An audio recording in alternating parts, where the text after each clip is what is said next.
Maintenant, la complexité à laquelle doivent faire face les banques marocaines, mais aussi la CNSS, moi j'estime que la base de données la plus sensible au Maroc, c'est celle de l'Office d'échange.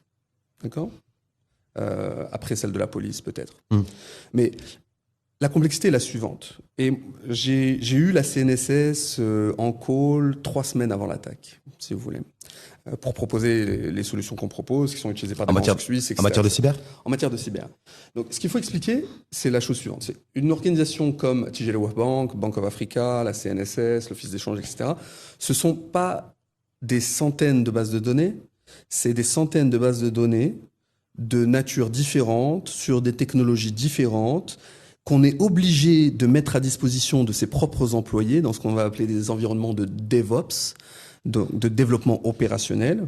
Donc, si je veux faire évoluer les systèmes de la CNSS ou de Tijela Wahb Bank ou de Bank of Africa, je suis obligé de donner ma data à une quinzaine d'employés clés, d'accord, qui vont les manipuler comme ils doivent les manipuler, d'accord, et qui sont formés pour l'exercice. Absolument, ils sont formés pour l'exercice, etc. La tâche la plus difficile dans ces organisations-là, c'est de se protéger contre ses propres employés. C'est-à-dire qu'on n'est pas à l'abri d'avoir au sein de ces développeurs, qui sont payés comme ils sont payés, des gens qui sont dans le cyberactivisme et qui lisent la data, qui voient la data, qui voient votre compte en banque, le mien, qui voient nos fiches de paie, etc., etc. Le maillon le plus faible et à la fois le plus fort, c'est le développeur. Donc c'est l'humain. C'est l'humain. Et donc la seule manière de se protéger contre ces gens-là, ce sont des solutions qui coûtent à peu près, on va dire, au bas mot, entre 10 et 15 000 $ du téraoctet, pour lesquels il faut décider rapidement, d'accord? On les a ou on les a pas.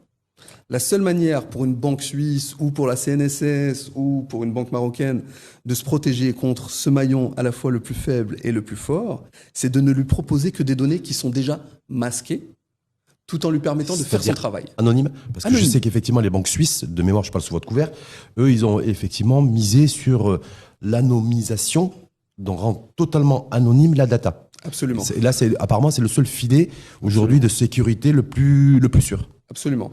Et in fine, chez Pictet Bank, chez Goné Bank, à l'UBS, chez Crédit Suisse, il y a physiquement que 2-3 personnes qui sont elles-mêmes extrêmement protégées et extrêmement surveillées, qui ont accès aux clés de données.